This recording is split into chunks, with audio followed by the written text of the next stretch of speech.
Hello, friends. 1056 days of war.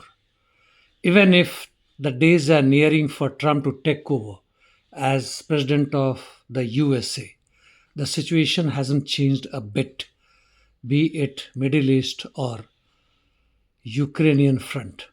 In southern war zone on Kherson front, no changes towards Zaporozhye, Dnipro directions. In Velika Novosilka area, the encirclement continue, and also Russians have made gains towards south and southwest of Novi Komar, reaching Makryali River.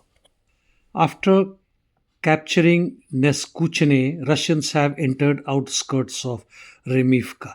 Now coming to Kurakhov-Pokrovsk sectors in eastern war zone. Russians advanced towards east of Dakne, which is west of Kurakhov, and they have started assaults for Uspenovka, while Russian army has taken control of northern part of Novovazilivka.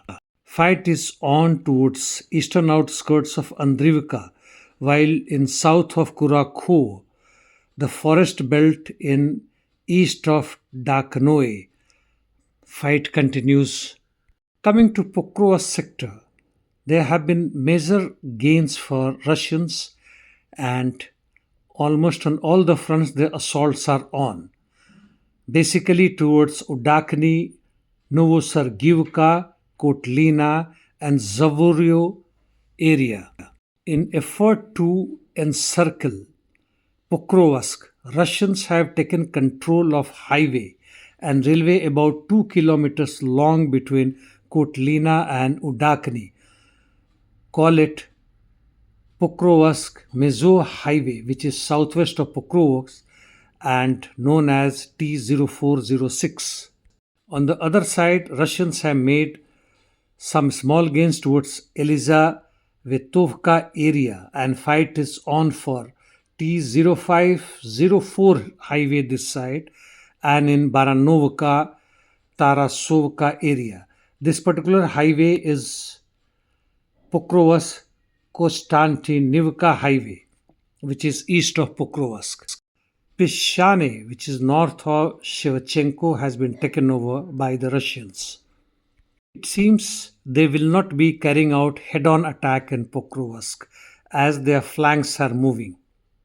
Now in other parts of eastern front in Toretsk, Russians have advanced further in western districts of Toretsk and also captured Fomika district totally. Now they control almost 98% of Toretsk. Fight is also on in Shebinovka in the center. In Chasiv Yar, Russians have taken over northern part of the city. Now Russians control full refractory plant. Fight is also on in northeast of Chasiv Yar and Orikho-Vasilivka, which is northwest of Bakhmut. Siversk, no changes. Coming to northeast Kupyansk Swato Krimina, Russians have advanced west of Makiivka and also in northeast of Kupyansk.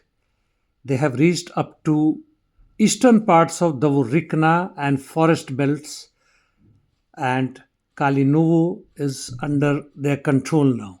Coming to north of Kharkiv, that is Slobozansky directions.